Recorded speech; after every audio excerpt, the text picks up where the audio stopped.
Hey everybody, it's Eric from epautos.com, your Libertarian car guy. I wanted to talk to you about something I was thinking about earlier today.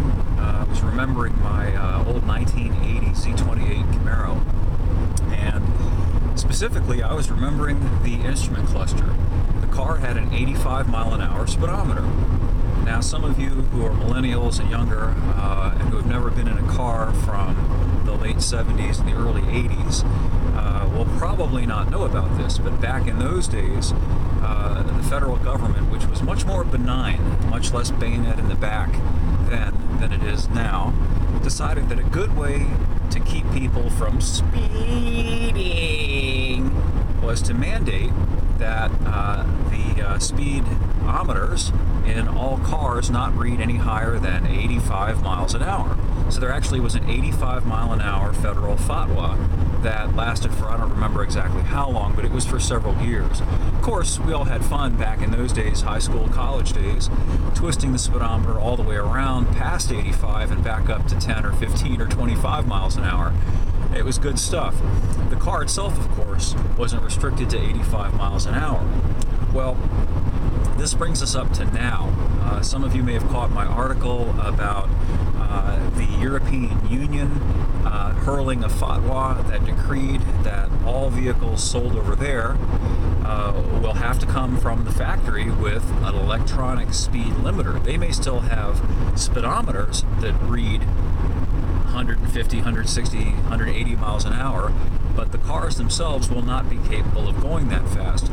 And it's not just a top speed restrictor, it's also a general speed restrictor.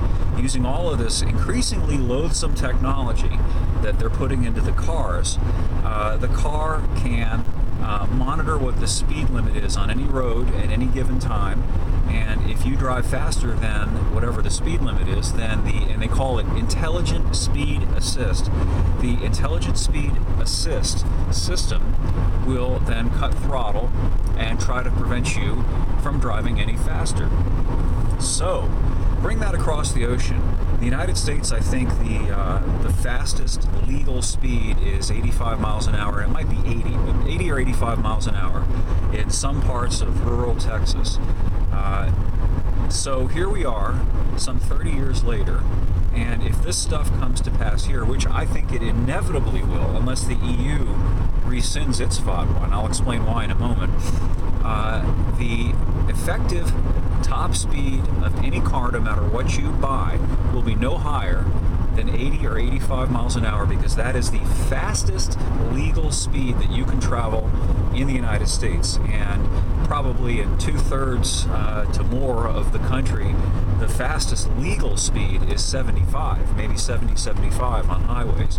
So realistically, for most people, most cars won't be able to drive faster than 70 or 75 miles an hour. And you also won't be able to accelerate any faster, because they're going to start crippling cars in that way too.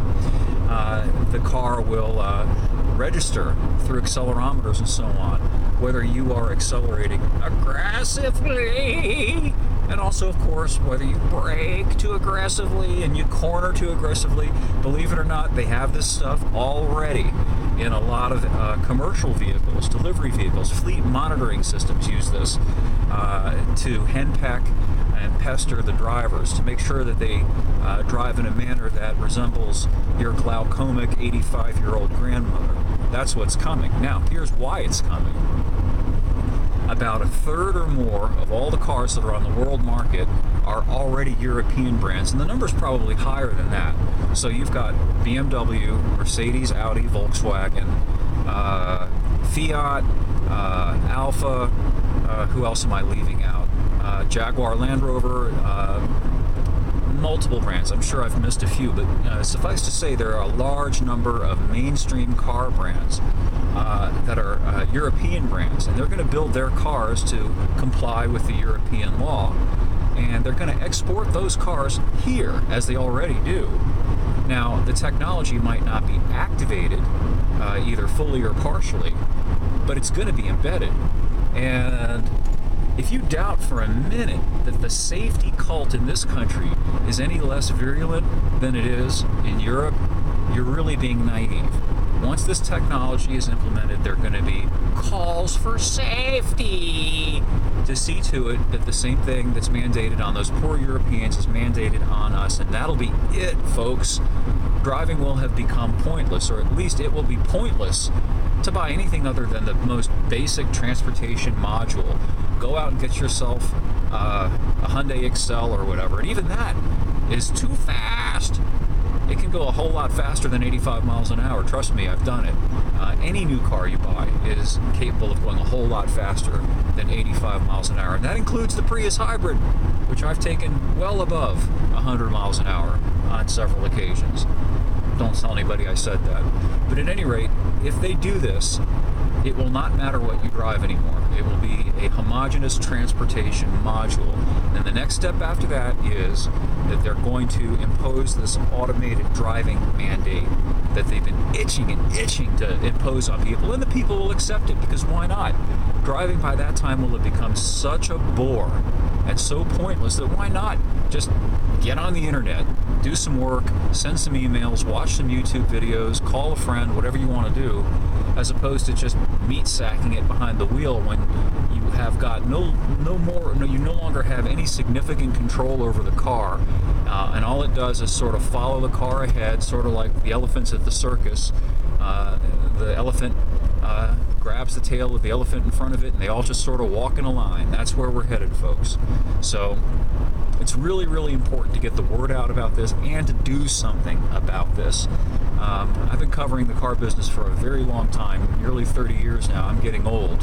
And I can tell you the last time that anything really serious that could have crippled it and perhaps permanently destroyed the car culture came across like this was when there were attempts made, and this was back in the 80s, to essentially illegalize cars that did not come with airbags and modern safety equipment, modern emissions control equipment. And it was a real targeted attempt to get classic cars off the road, because of course those classic cars are a way to end run all of this stuff. If you're still free to drive a car from the 60s or the 70s or even into the 80s that didn't have all this stuff, then you can avoid a lot of this stuff. So anyway, they tried to pass bills at the state and even federal level to require that cars that didn't have that equipment either be updated to modern standards or taken off the road and essentially turned into static display pieces. That was beaten back by the old car hobby, which then was still a pretty potent force. Fortunately now the car hobby has really declined. Kids today mostly seem to be interested in pecking at their cell phones and watching video games instead of going out and wrenching and driving and having fun. There are exceptions, but that sure seems to be the rule. But anyway, if you just like freedom, this is really more a freedom issue than anything else, you really ought to be interested in this, because your mobility is your freedom. If you can't drive yourself the way you want to drive, the way you feel like driving, if your mobility is controlled by corporations and the government, you really have lost a great deal of your freedom. So it's not just about being a greasy gearhead and being into cars as such. It's really about being into freedom as such. So thanks for listening. More up on the site, epautos.com, the net's best libertarian gearhead site.